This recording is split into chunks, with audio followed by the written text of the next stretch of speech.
বিএনপির একসময়ের প্রভাবশালী নেতা সিলেটের সন্তান নিখোঁজ ইলিয়াস আলীকে নিয়ে ফের তোলপাড় শুরু হয়েছে। বেশ গুঞ্জন উঠেছে তিনি বেঁচে আছেন, কিন্তু তিনি জীবিত না মৃত এ বিষয়ে তার পরিবারের পক্ষ থেকে এখনও কোনো পরিষ্কার বক্তব্য আসেনি। এ নিয়ে বুধবার ২১ অগাস্ট কথা হয় ইলিয়াস আলীর স্ত্রী তাহসিনা রুশদীর লুনার। তিনি জানান, বিষয়টি নিয়ে কথা বলতে বলতে আমি ক্লান্ত। যারা গুজব ছড়াচ্ছে তারাই ভালো জানে এমনটি কেন করছে। আমাদের এখনও দৃঢ় বিশ্বাস তিনি বেঁচে আছেন। প্রথম থেকেই আমরা এ আশা পোষণ করে আসছি, তাই সবসময় তার সুস্থতার জন্য বিভিন্ন স্থানে দোয়া করিয়েছি বা করাচ্ছি।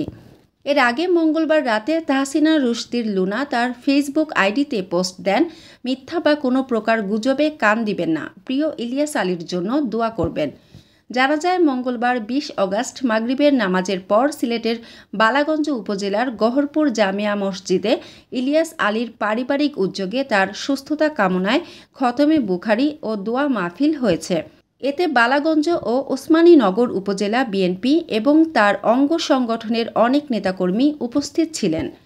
নিখোঁজ হওয়ার আগ পর্যন্ত গহরপুর মাদ্রাসার সঙ্গে ইলিয়াস আলী ওতপ্রোতভাবে জড়িয়েছিলেন।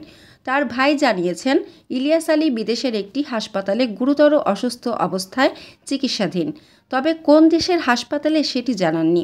দোয়া মাহফিলের পর এর ভিডিও ফুটেজ ফেসবুকে ছড়িয়ে পড়ে এবং ইলিয়াস আলী বেঁচে আছেন এমন কথা ছড়াতে থাকেন বিএনপি নেতাকর্মী সহ অসংখ্য মানুষ।